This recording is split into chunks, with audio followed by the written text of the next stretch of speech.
Está. Bienvenidos, muy buenos días a su comunidad de enseñanza bíblica evangélica aquí en Madrid, Galapagar, España. Pues bienvenidos a todos, muy buenos días y nada, pues vamos a iniciar con nuestro estudio del libro o continuar con nuestro estudio del libro de Efesios y algo que tenemos que tener siempre en cuenta y siempre lo vamos a repetir, y es que estudiamos la Biblia capítulo por capítulo, libro por libro, capítulo por capítulo y versículo por versículo, como nos ha enseñado para no rehuir ninguna de sus enseñanzas. Y esto nos lleva ¿a qué? A navegar por toda la Biblia, o sea, a poder introducirnos en no puntos superficiales, sino en la doctrina del Evangelio, que debe ser la base fundamental de todo creyente.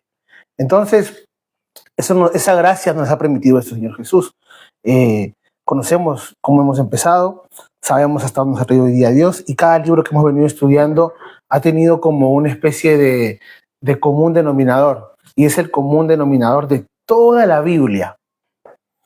¿Cuál es? Cristo. Toda la Biblia está basada en Cristo. Todo lo que tengamos que hacer está fundamentado en Cristo. Entonces, bajo esa perspectiva, se debe estudiar la Biblia. Bajo la perspectiva que todo es Cristo. Y en Efesios hemos hablado que todo está encerrado en Él. Absolutamente todo. No hay nada que escape de Cristo, porque a Él le fue dado, dice la Biblia, toda potestad, todo poder, todo está puesto por debajo de sus pies. Y entonces, esa es la forma de cómo estudiar esto. Y así lo hemos hecho. Desde el libro de Génesis, continuamos en el libro de Éxodo hasta el día de hoy. Hemos pasado por diferentes libros. Los domingos ya, el último ha sido el libro de Gálatas, un libro también donde Dios nos ha bendecido mucho. Y creo que Efesios no desentona con este sentido que Dios nos quiere llevar a nosotros, a que nuestro fundamento sea Cristo, ¿vale? Entonces, pues hemos llegado hasta el capítulo 3. La semana pasada la idea era hacer un solo capítulo del 1 al 13, por eso los que nos ven en la internet dice segunda parte, porque no acabamos toda la primera sección del capítulo 3. Nos quedamos en el versículo 7 y pues aprendimos o pudimos ver en estos capítulos, o al último, de repente los capítulos como resumen de lo que quería decirnos, sí, como resumen, era el hecho de que se le revelaba a Pablo el misterio. ¿Cuál fue el misterio revelado a Pablo? La iglesia. Y eso tengamos que tenerlo bien claro. No podemos dormirnos en estas cosas, porque he escuchado de verdad y he estado en lugares donde muchos de estos versos de este capítulo 1, como habla de las riquezas en gloria y las riquezas de sabiduría de Dios, son muy manipulados y muy mañoseados, por decirlo así, de mala forma. Entonces tengamos esto claro. Desde el capítulo 1, desde la oración de Pablo, que es el versículo 3, hasta el final, está hablando específicamente del misterio de la iglesia. ¿Y dónde estábamos? Capítulo 1. ¿Quiénes somos? Capítulo 2. La restauración de la iglesia con los judíos, que son uno solo para Cristo, y ahora la restauración o el desvelamiento del misterio que fue dado a los profetas en su momento, como leímos la semana pasada en 1 de Pedro, pues ellos sabían que había algo más, pero no entendían qué. Siempre el plan de salvación de Dios desde la eternidad fue salvar a toda la tierra. Y estaba la pregunta clave, ¿pero cómo? Si solamente el pueblo de Dios eres de Israel, y este pueblo pues era un pueblo que ya lo hemos conocido, lo seguimos conociendo. Se volvió egoísta, se volvió único, se volvió egocéntrico, se volvió muy popular. Mucha gente conocía a esta gente, temido por muchos a causa de su Dios. Y la pregunta era, ¿cómo pensaba ese Dios con un pueblo selecto cumplir toda su palabra en toda la humanidad? Lo sabían, algo había. Los profetas de la antigüedad no podían descifrarlo, no se les fue revelado. Pero Dios eligió a un hombre no cualquiera, como él mismo lo va a decir, el más pequeño de repente, o el peor. Y creo que no elige, como hablamos la semana pasada, a Pablo por casualidad. Hablábamos, recuerden, de quién era Pablo. Y eso es lo que marca mucho o trasciende en que Él sea quien se le sea revelado el misterio de la iglesia, porque Él perseguía a la iglesia. Él asesinó a muchos creyentes. La Biblia dice esta palabra que es muy fuerte cuando vas al original. Él asolaba a la iglesia. O sea, no era que solamente la perseguía. Él estaba atrás de ella de manera constante y con el fin de destruirla.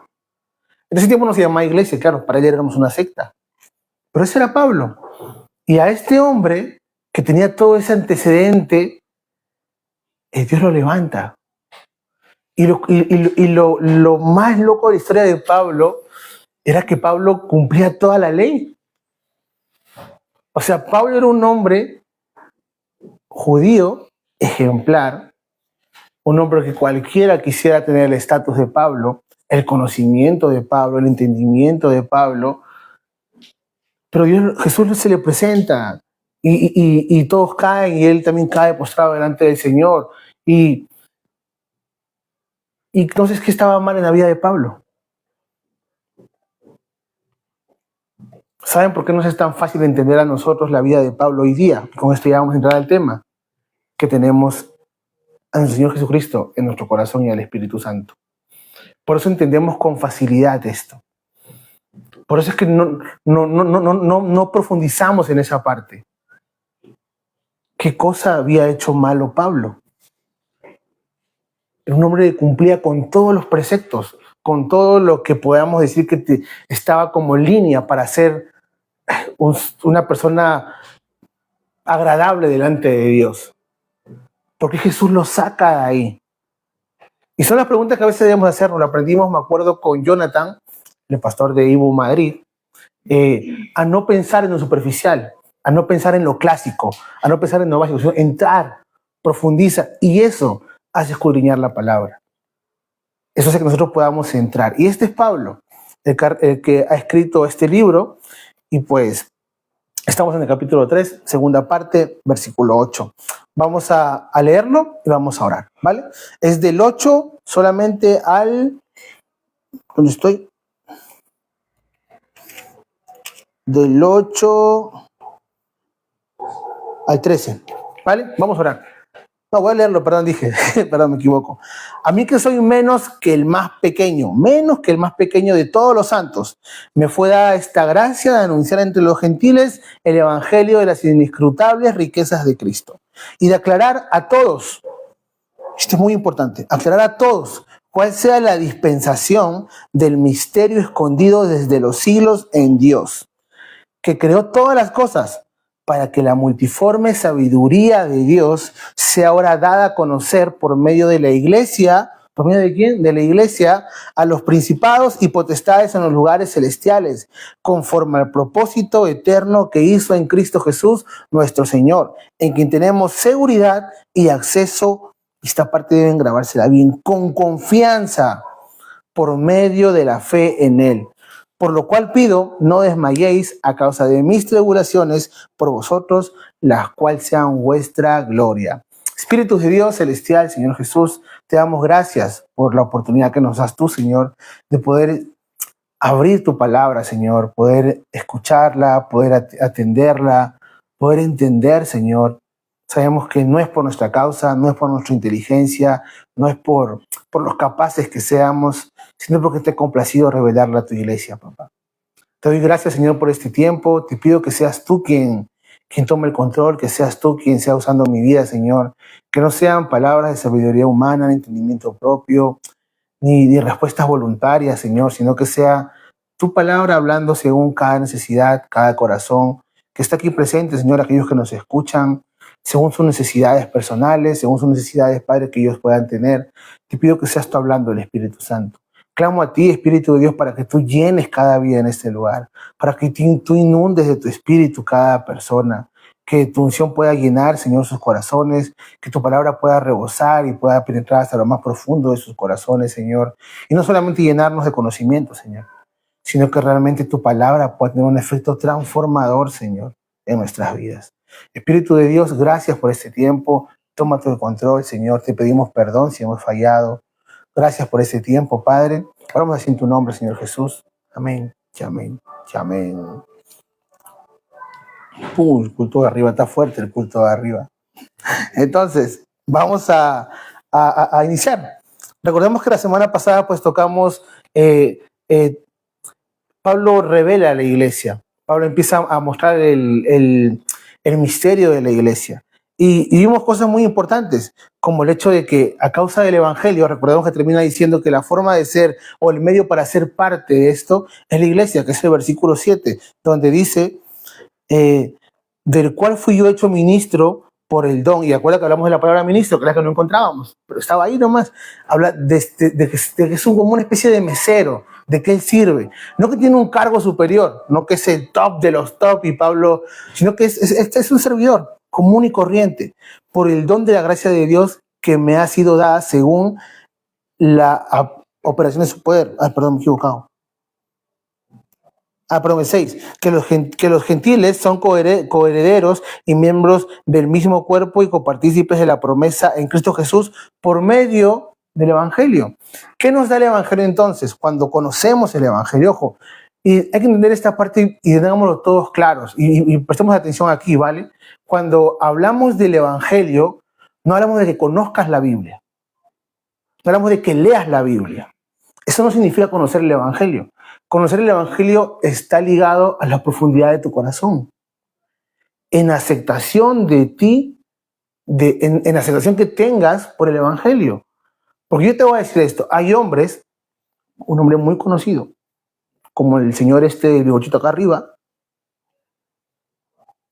sí, conocía el Evangelio. Hablo del señor que levantaba la mano para saludar. ¿Conocía el Evangelio? ¿Y qué hizo a causa de su conocimiento? El genocidio más grande contra un pueblo. Y conocía el Evangelio. Entonces, no confundamos esto. Conocer el Evangelio no está hablando solamente de que yo sé qué trata. No, no, no. Cuando Cristo habla de conocer el Evangelio, habla de la transformación en tu corazón. Entonces, cuando Pablo está diciendo a nosotros que el medio es el Evangelio para lograr la unificación de lo que hemos visto, para lograr una vida transformada, para lograr la amistad entre dos pueblos, gentiles y israelíes o judíos, para lograr que la iglesia esté completa, llena, para lograr todas estas cosas, el único medio es el Evangelio. Entonces, Kevin, yo tengo que, para poder hacer eso, tengo que leer la Biblia y leerla. En parte sí, pero también en parte no. Porque tú puedes ver la Biblia dándole 3 vueltas completas. Pero si la Biblia no ha transformado tu corazón, el Evangelio no ha transformado tu corazón, pues te tengo malas noticias con tu vida espiritual. Porque no es lo que dice la Biblia acerca de una persona que conoce el Evangelio. Eso no dice la Biblia. Si vemos los ejemplos de Cristo, de gente que le presentó Él el Evangelio, o se presentó Él, porque Él es el Evangelio, Él es el camino de abrir la vida, se presentó Él, esta gente le bastó un solo momento con Él para que su vida diera un cambio de 180 grados.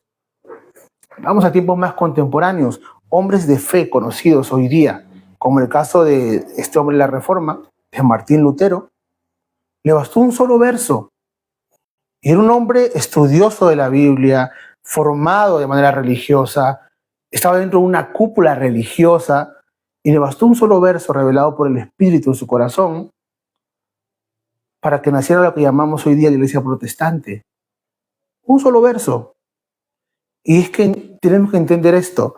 El conocimiento del Evangelio no está en la sabiduría que tú tengas para entender todo lo que dice, sino en la humildad que tengas para poder aceptar todo lo que dice de ti.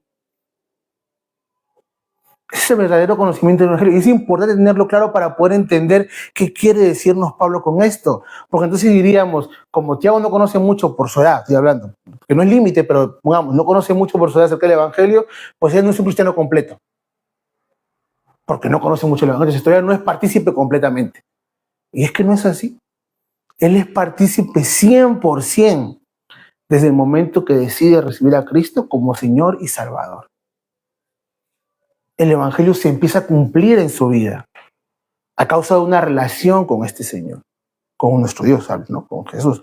Entonces Pablo habla acerca de esto y Pablo dice que este es el medio. Y Pablo sigue diciendo en lo que leímos que como no se trata del conocimiento ni de estas cosas, Pablo habla del mismo. Y él dice, del cual yo fui hecho ministro. O sea, Pablo dice, de todo esto que estamos hablando, a mí me encargaron de servirles. A mí. Algo que no se trataba de cuánto supieras, sino de que realmente dejes que esto entre en ti. Y Pablo empieza el versículo 8, y aquí empieza, se puede decir, la parte de donde Pablo muestra cuál es su ministerio real. Y Pablo dice el 8, a mí que soy menos que el más pequeño de todos los santos, me fue a esta gracia de anunciar entre los gentiles el evangelio de las inescrutables riquezas de Cristo. Y esta parte debe ser impactante en nuestros corazones, porque Pablo está diciendo, yo, que fui un perseguidor de iglesias, que maté gente, que fui el peor, y lo hacía en base a ¿qué? A su conocimiento. ¿Por qué hemos estudiado en Romanos, y en Hechos lo dice claramente, por qué Pablo perseguía a la iglesia?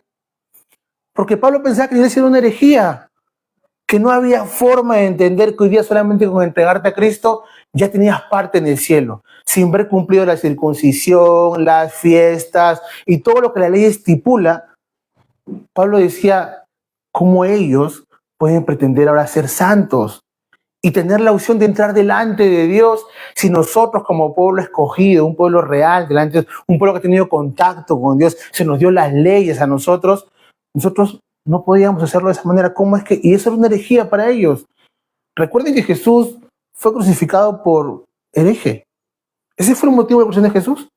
Por eso le llaman el escándalo de Jesús. Porque era un escándalo que él predicaba. Él decía que él era el Hijo de Dios. Ese era el escándalo de Jesús. Jesús no cometió otro delito. Decir que es el Hijo de Dios. Entonces tenemos a este Pablo, que tenía muy claro su posición. Y a este mismo Pablo, con toda esa posición que justificaba sus asesinatos, todo su conocimiento justificaba sus asesinatos, ahora él dice, yo soy al que Dios ha llamado. Y Pablo dice algo muy curioso en la parte final del versículo 8. Me fue dada esta gracia. ¿Qué gracia? Es un regalo.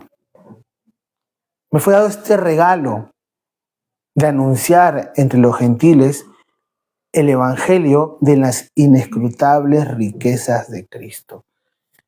¿Qué riquezas habla la Biblia de Cristo? Sino que su misericordia, su sabiduría, su amor por nosotros, su infinito amor por nosotros. De eso Pablo se ha encargado de anunciarnos en casi todas sus cartas. Si se dan cuenta, para nosotros los gentiles, uno de los próceres, por decir ese nombre, encargados de poder llevar el evangelio a nosotros, ha sido Pablo después de Cristo. Es el que más ha escrito de nosotros. Es el que, no es el que más libros tiene escritos, pero es uno de los segundos que tiene más libros escritos y están dirigidos a nosotros. Y recordemos que en Romanos él decía, yo quisiera poder hablarle a mi pueblo y que se conviertan y conozcan a Jesús, pero no puedo, porque no he sido llamado a ellos. Pablo tenía un llamado muy claro. Pablo sabía cuál era su lugar. Y Pablo no está basando esto en su conocimiento. Pablo no dice, Dios me dio este ministerio porque yo sabía la verdad. Y como sabía, ahora ya se me aclaró el camino. Pablo no dice eso. Pablo solamente dice que por su gracia se le da la oportunidad de servir a la gente. Y es algo que como iglesia debemos entender, tener claro. Le servimos a la gente no por tus capacidades que tengas. No porque eres buen predicador, no porque eres elocuente, no porque enseñes bien, no porque tengas, hablando de gracia en el sentido de que caigas bien. No. Sirves a Dios porque Él te ha dado ese regalo de hacerlo. Te ha permitido esa misericordia de hacerlo. Pero yo no predico al frente, yo lo hago en las calles o con mis amigos del trabajo. Y no lo haces porque sepas todo lo que sabes. Lo haces porque Él te ha dado ese regalo de poder hacerlo. Y esto no termina aquí. ¿Por qué es un regalo el poder anunciar las verdades de Cristo? Porque me salvó. Esa es consecuencia. A consecuencia de que te salvó, puedes anunciar las verdades de Cristo. Puedes anunciarlas. Pero va más allá de eso. Dice el versículo 9, y de aclarar a todos cuál sea la dispensación del misterio escondido desde los siglos en Dios que creó todas las cosas. Pablo tiene una iglesia al frente, confundida, como la mayoría de iglesias que hemos visto que ha estado Pablo. ¿Por qué confundidas? No porque no conozcan de la gracia. Recordemos qué pasaba con Gálatas. ¿Cómo inicia la dura carta de Gálatas con Pablo? Habiendo iniciado en el espíritu, van a terminar en la carne, y eso era algo común en la iglesia. ¿Pero qué quiere decir? Que la iglesia de Gálatas, hagamos un poquito de memoria, la iglesia de Gálatas había dejado de ser iglesia, había dejado de buscar de Dios, habían dejado de orar. ¿Qué pasaba con la iglesia de Gálatas? Estaban poniendo todo como ley. Es que ahora tú eres creyente, pero si tú haces esto que dice la ley, vas a ser más creyente. Pero si tú haces esto de aquí, vas a hacer una vida espiritual mejor. Cuando, desde que tú agregas un poco de condimento, aquello que hemos visto en Éxodo, que Dios preparó para que sea su incienso y suba, ya lo adulteraste. Y hablo de estos temas porque los que estamos aquí al menos, lo escuchamos los días que tenemos Éxodo. Recordemos cuando tenían que preparar el incienso para Dios y Él dijo, esa es mi receta. Cuando tuvieron que preparar el aceite, para decir, esa es mi receta. ¿Y qué decía la palabra? Que nadie podía cambiarlo. Y recuerden que hablamos, ¿qué significaba el incienso? Las oraciones de los creyentes. Y eso estaba pasando con esta iglesia en Gálatas. Recordemos, ellos estaban cambiando todo esto. Estaban dejando su vida espiritual que Pablo le había enseñado por una vida legalista, una vida basada en acciones. Eso estaba haciendo Pablo. Y Pablo tiene esta misma iglesia que Pablo dice, tengo que aclarar. O sea, tengo que entiendan bien qué es lo que está pasando aquí. Recordemos que Pablo inicia de una manera. Pablo inicia con una oración. Y en esta oración que Pablo va a iniciar, en el capítulo 1, versículo 3, que es donde Pablo desparrama su conocimiento y su amor hacia Dios, y el Espíritu lo inunda, y Pablo empieza a decir acerca de que somos predestinados, salvados de antes de la fundación del mundo, que todo esto fue planeado, y Pablo sigue hasta el capítulo 3, final del capítulo 3, hablando de esto aquí. Pablo está en ese momento. Se puede decir que este es el inicio de lo que Pablo quería decir, pero no sin antes poder decirnos cómo llegar a esto. Y recordemos esto, que ya vamos a llegar ahí. Del capítulo 1 al 3, en el libro de Efesios, ¿de qué hablaba?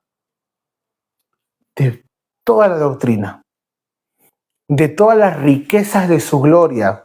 Y del capítulo 4 al 6, ¿de qué hablaba? De todo lo práctico. Y se acuerdan que decíamos cuando iniciamos este tema, en la introducción, que casi todos, porque es el 100% de creyentes, todos cuando iniciamos, agarramos el capítulo 4 en adelante y hablamos acerca del amor que merece, hablamos acerca de andar como hijos de luz, nueva vida en Cristo, sometidos unos a otros, mujeres sometidas a sus maridos, y queremos aplicar todo sin antes haber conocido realmente las riquezas de su gracia, sin tener todas esas riquezas para poder experimentar esa vida como creyente. Y hablábamos de que no había forma. Si tú no conoces el Evangelio de Cristo y no entiendes la riqueza de su gracia y quieres hacer todo lo que dice la Biblia, bienvenido a nuestro mundo. Vas a fracasar. Porque no hay forma. Entendamos esto. Todo está en Cristo. Y si todo está en Cristo, absolutamente nada puedes hacer fuera de Él. Por mucho que puedas conocer, por decirlo así. Mucho. No hay forma. Entonces, tenemos a Pablo. Pablo conocía de Dios. Pablo hablaba de Dios. Pablo cumplía a pie de la letra todo lo que se le decía. Y este mismo Pablo dice, estoy aquí para aclarar. Y sigue diciendo Pablo en el 8, me fue a dejarse para anunciar a los gentiles y declarar a todos, el 9, cuál sea la dispensación del misterio escondido. ¿Qué quiere decir esta palabra dispensación? Porque Pablo la toca, es una palabra muy importante. Pablo nos está diciendo con esta palabra, dispensación, que es el hecho de cómo fue entregado, cómo se entrega a cada persona a la iglesia. Y es por eso que como preámbulo Pablo está hablando ¿dónde está la sabiduría? ¿Esta sabiduría? En el 8. El final del 8 dice, anunciar a los gentiles el evangelio de las inescrutables riquezas de Cristo, y declarar a todos cuál sea la dispensación del ministerio escondido de los siglos en Dios, que creó todas las cosas, para que la multiforme sabiduría de Dios sea ahora dada a conocer por medio de la iglesia a los principados y potestades en lugares celestiales. ¿Qué pasa con esta parte? Porque esto es un solo bloque. Hay que entender esto. La forma que tenga Wendolyn, o Dios cómo se le revele a ella, hablando no de que le revele algo nuevo, cómo haga que la palabra llegue a su corazón y transforme su vida, no va a ser la misma que de Jorge, no va a ser la misma que de Abraham, no va a ser la misma que de Diana, no va a ser la mía. Pero sigue siendo la sabiduría de Dios, pero es multiforme. Si Pablo dijera que hay una sola forma, que la hay, el camino es Cristo, pero para esa transformación en nuestros corazones es que no tenemos una forma. Es más, Jesús dice, cuando dice que tienes que arrepentirte, te llama a volver a Él.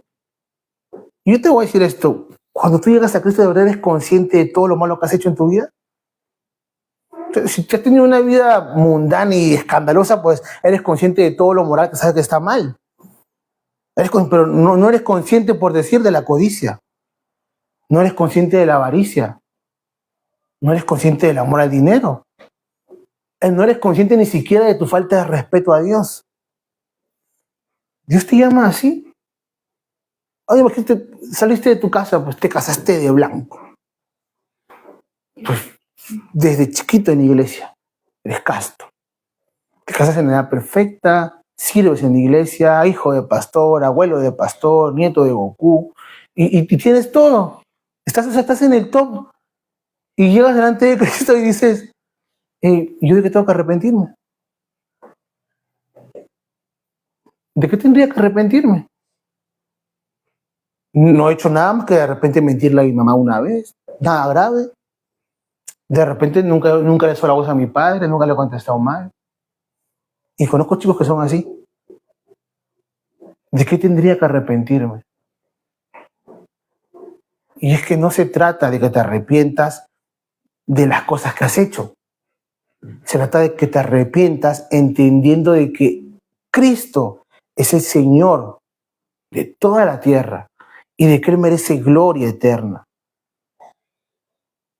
Y de que sea lo que seas en tu condición, bueno o malo para ti, simplemente estás destituido de la gloria de Dios y tienes que arrepentirte. La pregunta sería, ¿cómo un joven entiende eso? Hablando del segundo caso, ¿cómo lo entiende? Porque hablamos de que el primer caso es escandaloso, por eso dicen el que más se le perdona, más ama, ¿verdad? Eso y tiene lógica. Claro, pues ha pecado más, se le perdona más y por ende pues no puede juzgar tanto porque ama. Pero hablamos del segundo caso, que hoy en este tiempo es el común denominador de chicos. Porque es cierto, a raíz de que la iglesia empieza a avanzar y a crecer, empiezan a abundar estos casos. ¿Cómo entiende un joven esto? Su papá no se lo va a explicar, el pastor no se lo va a explicar, su amigo no se lo va a explicar, YouTube no se lo va a explicar, Facebook no se lo va a explicar, TikTok no se lo va a explicar, a mí lo van a engañar, porque hasta el padre lo puede engañar. Lo único que se lo va a revelar es la Biblia, el Evangelio. No hay otra forma. Entonces, cuando Pablo está hablando de la multiforme sabiduría de Dios y de la dispensación de esta gracia de la iglesia, es como vamos a llegar todos ahí. Es por eso que nosotros no podemos decirle a una persona, tienes que hacerlo así. No puedes, tú puedes aconsejarle que ore, que lea, pero no puedes decirle tienes y decirle es que a mí me funcionó, es que yo lo hice así, porque no somos copia de nadie. Tú no puedes hacer una copia de alguien. Dios te llamó a ti y el único que sabe cómo vas a llegar a los pies de Cristo y de qué forma vas a llegar a sus pies es Él. La gente de tu entorno, ojo, la gente de tu entorno sí podrá ver ciertos rasgos y acciones que te pueden llevar a una consecuencia. Lo puede ver. Y te pueden advertir que va a pasar así. Y más que todo cuando somos padres y decimos, te dije que eso te iba a pasar. Porque los padres lo pueden ver. Pero hay otros puntos más profundos. Yo he cometido errores cuando estaba joven y nunca más los cometí. Porque me di cuenta y entendí que estaban súper mal. Y hoy tuve mi padre y mi madre que también supieron apoyarme en ese momento. Pero ¿qué cosa me llevó después a no enfrentar esta situación nuevamente? Hablando de tentación, ¿qué me llevó a enfrentarla diferente?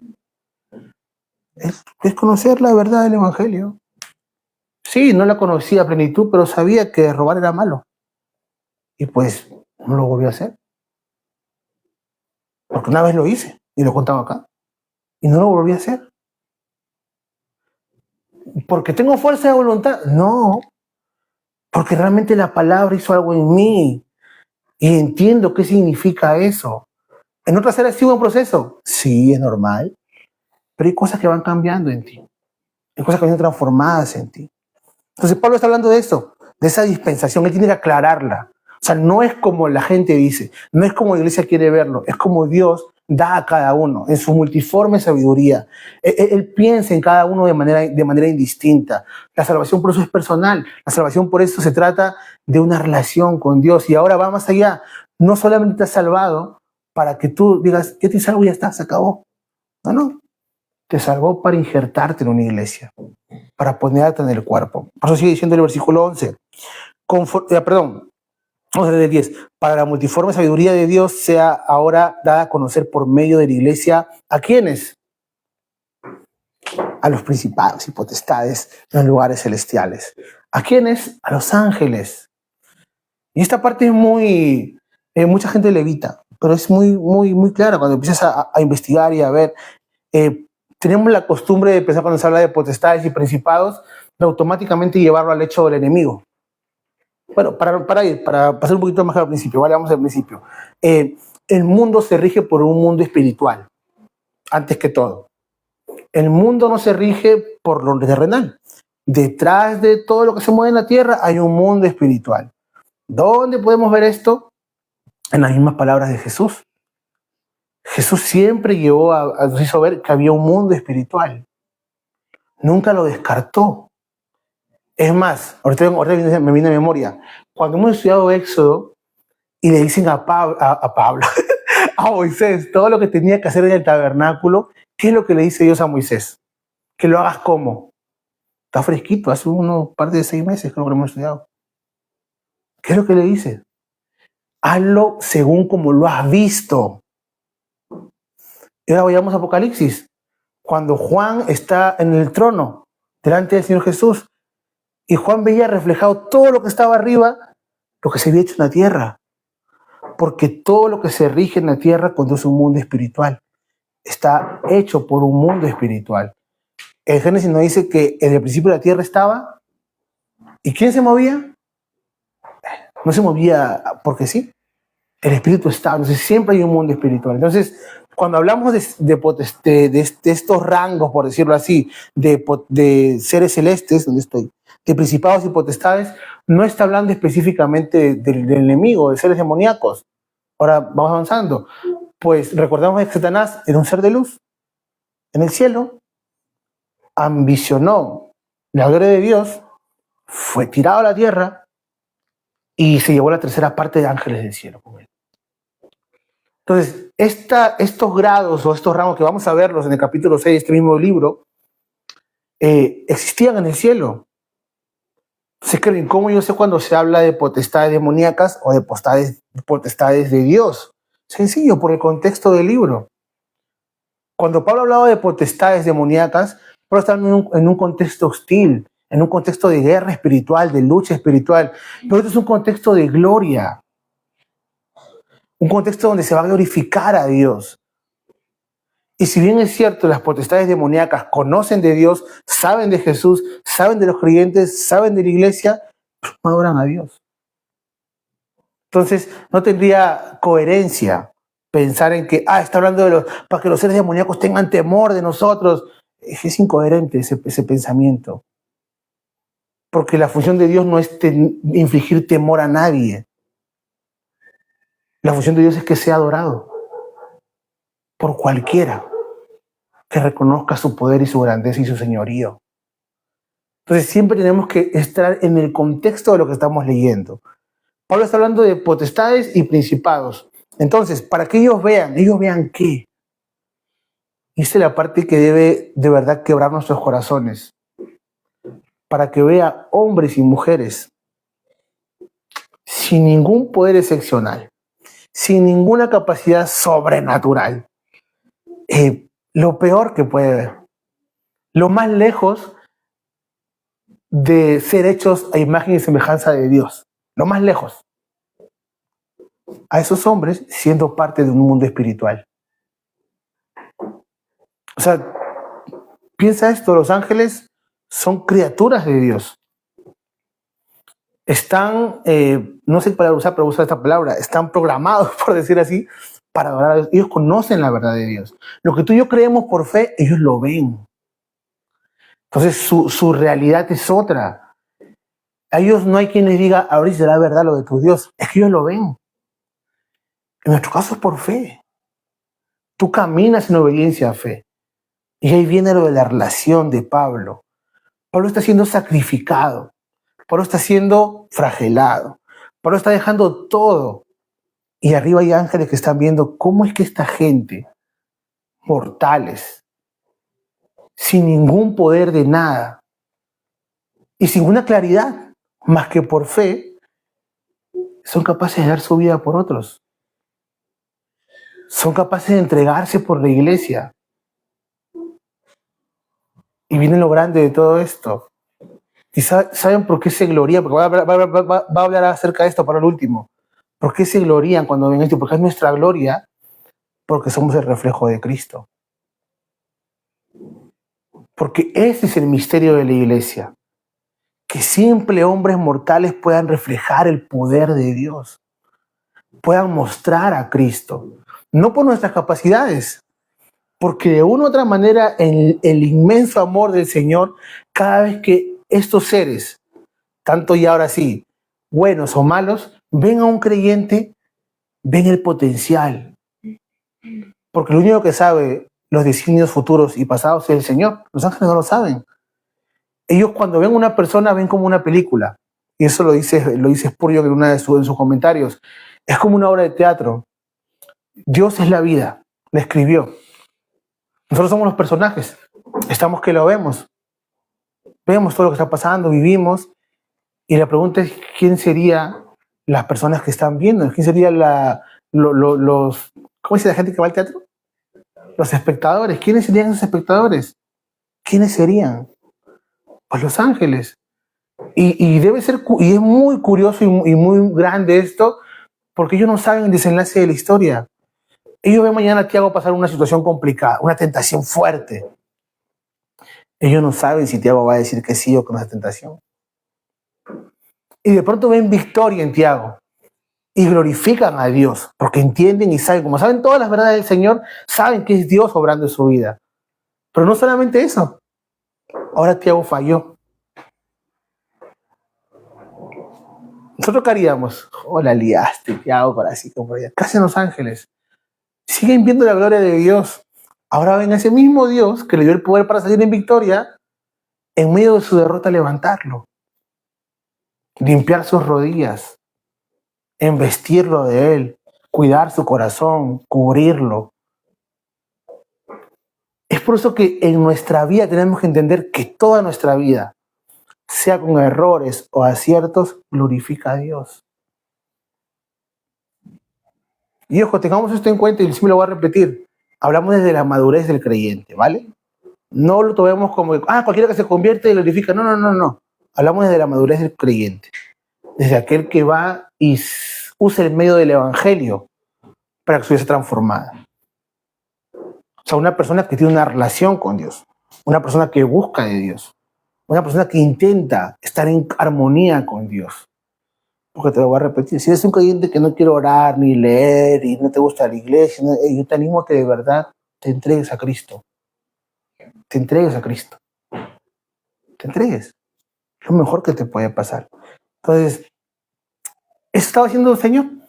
para mostrar a los ángeles. Y lo hemos leído también en Primera de Pedro acerca de esto. Y voy a seguir porque nos pasa la hora. Dice, el 11, conforme al propósito eterno que hizo en Cristo Jesús nuestro Señor, en quien tenemos seguridad y acceso con confianza por medio de la fe en Él. ¿Qué tenemos en Cristo? Tenemos acceso. Y no solamente acceso, tenemos confianza. Yo te voy a decir esto. ¿Quiénes se acuerdan de la historia de Nehemías, el copero del rey? ¿Verdad? Cualquiera podía ser copero del rey. Y hoy ya hemos aclarado, el copero no es el que va y prueba nada más. Parte de su función sí, pero el copero era como una escolta real del rey. Era el primero en estar ahí.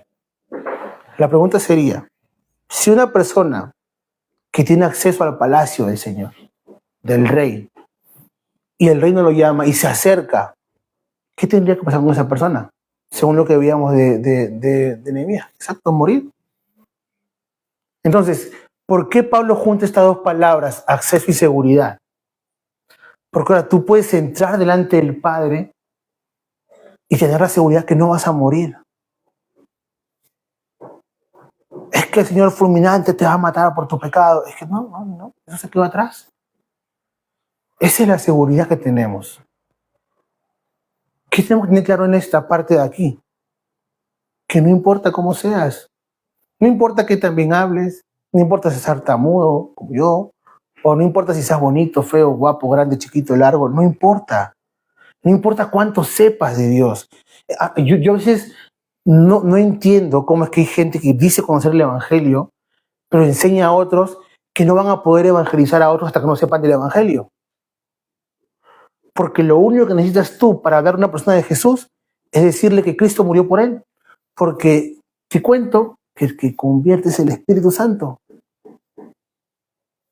Y de ahí viene todo eso. La semana pasada decíamos que no es lo mismo ir a hacer una prédica evangelista y evangelizar a una persona a estudiar la Biblia, a meterte en el estudio de la Escritura. Porque tú, hablando del Evangelio, esa persona puede convertirse, esa persona puede llegar a Cristo. Pero para que esa persona madure y empiece a caminar, necesita del estudio de la Biblia. Necesita de escudriñar, de aprender, de meterse, de estar ahí. Necesita eso. Si no, no va a crecer. Lo que hemos llevado la vida sentada en el Evangelio, ¿se acuerdan de la cruz? Así que es como un Pac-Man. ¿Recuerdan? La cruz estaba al inicio, la cruz estaba al final, ¿verdad? Pero todo ese triángulo invertido o de costado mostraba o simulaba el camino del creyente. Y la realidad era que casi el 90% de creyentes, por poner un porcentaje X, ¿vale? El 90% de creyentes nos hemos quedado al inicio del camino. Y te da temor acercarte al Señor, disfrutar de esa seguridad que tienes, porque no sé qué voy a decirle, porque no sé hablar, porque hoy día no he leído, porque hoy día estoy peleado con Pepita o con Juanita y la verdad que no quiero acercarme al Señor hoy día. Y automáticamente cambias de la seguridad del Señor en tu vida a tu seguridad. Y somos así. Desplazamos de una manera rápida a nuestros corazones. De pronto eres el rey y mañana somos nosotros los reyes. De pronto Él está aquí y mañana estamos nosotros aquí. Porque así somos. Y lo bueno es que el Señor lo sabe. Y es por eso que Pablo te dice que Él viene a aclarar este tema.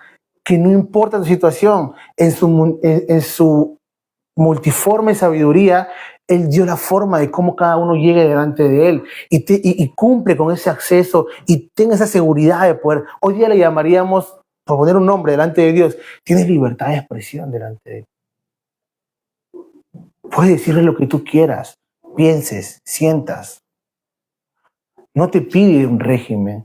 Cuando el Señor Jesús nos enseña el modelo de oración de Padre Nuestro, Él empieza pidiendo perdón. ¿Cómo empieza el Padre Nuestro? Lo hemos estudiado en Mateo. ¿Cómo empieza? Y nos hemos tomado punto por punto para estudiarlo. ¿Cómo empieza el Padre Nuestro? Con la adoración. Con mis necesidades. Con mi prójimo. Y perdónanos. Como nosotros perdonamos a los que nos ofenden. Pero el creyente, no porque tenga una necesidad, y lo digo porque he conversado con mucha gente acerca de estos temas, que estudian estos temas, la mayoría de seres humanos tenían una necesidad primero de estar bien. Primero pido perdón. Porque si pido perdón, mi subconsciente cree de que Dios me mira con mejores ojos. Porque ya pedí perdón, ahora sí me va a escuchar. He estado en iglesia, donde si no pides perdón, pues tu oración no va a llegar al cielo. Y tiene algo de razón, pero como hemos hablado, una verdad medias es una mentira completa. No hay una mentira, una verdad medias. Que sí, la Biblia habla de estorbos en las oraciones, sí lo hay, pero en ninguna parte que no pueda acercarte. Y la Biblia dice, lo hemos aprendido, que el que clama según una necesidad, ¿quién es? El Espíritu. Tú puedes hablar lo que tú quieras. Y Dios ve tu actitud y eso es lo que genera una vida de oración. Pero la palabra que llega a Él es lo que el Espíritu dice. El Espíritu conoce de verdad tu interior, qué es lo que pasa en ti. Y por eso Él pide como conviene. Mientras tú pides, Señor, dame un carro, Dios le dice, el Espíritu dice, dale primero el trabajo. Porque Él pide como conviene. Entonces, Pablo está aclarando ese tema. ¿Por qué está aclarando ese tema Pablo? Dice el verso 12, en que tenemos seguridad de eso con confianza por medio de la fe en Él. Por lo cual, o sea, acuérdense de esto, por todo esto que les digo, por toda esta seguridad, porque quién es Dios, porque somos iglesia, porque nos ha injertado Él, porque toda la obra depende de Él. Por eso, les pido que no desmayen a causa de mis tribulaciones por vosotros, las cuales son vuestra gloria. Y podemos pensar que Pablo le dice, chicos, no tengan miedo, más bien glorifíquense. Y sí, Pablo puede también decir eso. Pero hay una segunda posición acerca de este punto. Que Pablo está diciendo a la iglesia que no desmaye porque ahora están empezando a ver que él, el benefactor después de Cristo, de que el evangelio se extendiera a los gentiles, está siendo perseguido, está preso, va a morir porque es claro que va a morir.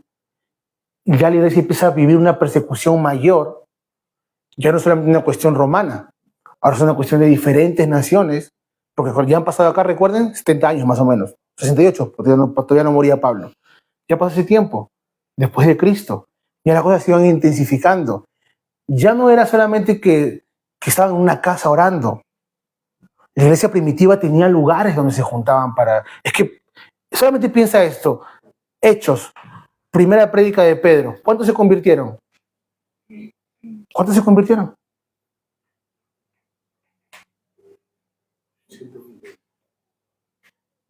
No, se convirtieron 5,000 personas en la primera prédica de Pedro.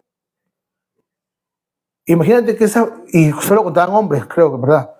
Imagínate 5,000 personas en una casa. Porque hablaba de un solo pueblo, hablaba de un solo lugar. La iglesia se esparció. ¿Y se esparció por qué razón se esparció la iglesia? Por la persecución. Se reunían en las casas a escondidas por la persecución. Pero había lugares como las iglesias que Jesús menciona. ¿Qué está diciendo? Hay lugares donde se reunía mucha gente con esta intención. ¿Y esto qué generaba? Que estuvieran que aclararse estas cosas. Y Pablo sabía que la iglesia de Éfeso estaba pasando por esas tribulaciones y que había temor, que había miedo. Y Pablo le dice, no tengan miedo porque eso es nuestra gloria. ¿Por qué nuestra gloria? Porque a causa de esa persecución se expandió el evangelio. ¿Tú te imaginas a la iglesia de ese momento con los apóstoles que estaban ahí? Si lo hubieran recibido bien, ¿de verdad crees que el evangelio hubiera salido? Solamente miren el antecedente del pueblo de Israel. Recibieron la palabra, ¿verdad? ¿Y qué hicieron? Se la guardaron. ¿De qué nacionalidad era Pedro? Israel. ¿De qué nacionalidad era Juan? ¿De qué nacionalidad era Pablo? Todos eran del pueblo de Israel. Todos. La pregunta era, viendo los antecedentes, si hubieran tenido comodidad, ¿hubieran salido de ahí? Creo que era muy probable que se vuelva a cumplir lo mismo que el pasado. Y como no soy un Dios de toda sabiduría, pues lo sabía. ¿Y qué provocó? Porque la iglesia fue perseguida, no porque Satanás persigue a la iglesia, no. Porque Jesús se lo dijo a los discípulos. Y Satanás no sabe el futuro. Jesús sabía el futuro. La iglesia fue perseguida por causa de que se expande el evangelio. Si no había persecución de la iglesia, no había esparcimiento del evangelio. No hubiera habido. Gracias a Dios, aquellos que nos han permitido poder conocerle en esta época. Y de verdad que Dios nos libre de aquellos que se van a quedar en la futura persecución. ¿Qué quiero decir con esto? Disfruta de la gracia del Señor. Que sea nuestra gloria. Que tenga la oportunidad de anunciar el evangelio. No te conviertes en un mártir de algo que no te corresponde. Ya los mártires ya pasaron. Ahora habla en libertad. Ahora muestra a Cristo. Ahora que la gente pueda ver cómo vamos a llamar tus heridas y diga, es que de verdad como Dios lo ha cambiado. Estamos en un lugar que nos rodeamos nosotros y la gente que son nuestros jefes hablan de qué cosas diferentes en muchos de los que estamos ahí. Y sé que son creyentes los que estamos ahí. Y no saben qué, pero algo tienen de diferente. Algo tienen de diferente. ¿Qué puede ser? No es que tienen buenas vibras. No, es que tienes a Cristo. Y mientras más tengas una relación con Cristo, pues tu actitud cambia, tu vida empieza a ser transformada. O sea, todo empieza a cambiar en ti. ¿Cuánto demora ese proceso? Pues no lo sé. Algunos van a tomarle de repente pasar de A a B toda su vida. Otros van a pasar de A a C en un mes.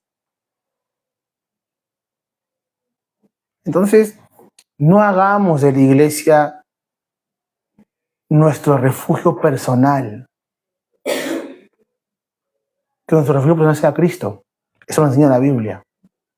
Hagamos de la iglesia nuestro centro de trabajo para el Señor. Porque eres salvo no por obras, eres salvo para obras. Ahora con tu vida en Cristo tú puedes hacer muchas cosas. Con tu vida en Cristo Dios te ha dado todo. Tienes la capacidad de hacer todo lo que tú quieras. Bien o mal, pues otra cosa. Pero tienes la capacidad de hacer todo. Entonces no juguemos a ser cristianos. Seamos cristianos los que dice la Biblia. Los que enseña Cristo. Entonces, para que sea la cual es nuestra gloria. La iglesia no tiene por qué temer a lo que puede pasar. ¿Hay un mundo espiritual? Claro que hay un mundo espiritual. ¿Hay un enemigo que te acecha y quiere destruirte? Claro que hay un enemigo que quiere destruirte.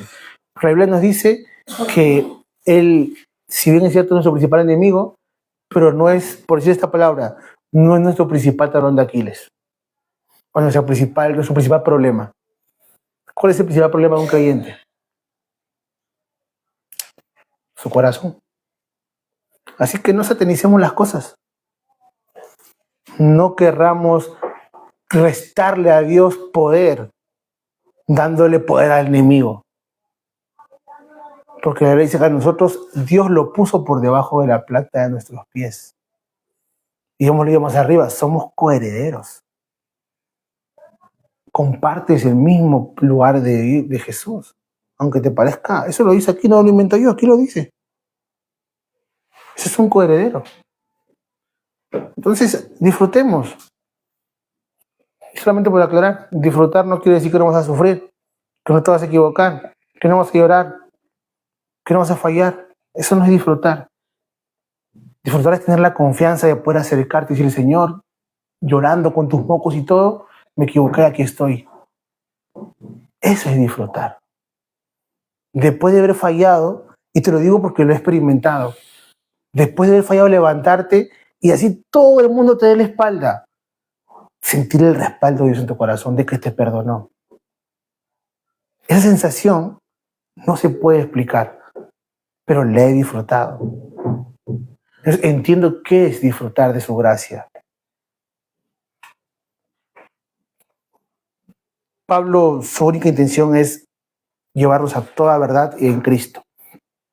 Y si es la intención de Pablo, porque el Señor se pone en su corazón, pues miremos el ejemplo de Pablo y sigamos el consejo de la Biblia, lo cual nos manda Pablo a seguir, el consejo de la Biblia. Hemos acabado la primera sección del capítulo 3, nos falta la segunda parte, que es más emocionante porque habla desde la perspectiva del amor y creo que es más, nos va a llenar más, ¿vale? Vamos a orar, hoy ya nos quedamos ahí y terminamos por hoy la enseñanza de Efesios. Espíritu de Dios, Señor Jesús, de verdad, muchas gracias, Padre, por todo lo que nos da, Señor, por tu amor, por tu misericordia, Señor. Absolutamente todo lo que tenemos y somos, Señor, es gracias a ti, papá. Nuestros hijos, nuestra familia, nuestros trabajos, la salud, las fuerzas, todo, Señor, los momentos tristes, los momentos no tan tristes, los momentos buenos, los momentos muy buenos, Señor, son gracias a ti, Señor. Padre, hoy queremos, Señor, no solamente darte gracias por este tiempo, sino también queremos pedirte perdón, Señor, y arrepentirnos si muchas veces caminamos en contra tuyo, Señor. Si muchas veces, Señor, queremos hacer nuestra receta, queremos tener nuestras formas. Cuando tú has establecido, Señor, y tú lo has hecho, Padre, de manera única con cada uno de nosotros, Padre.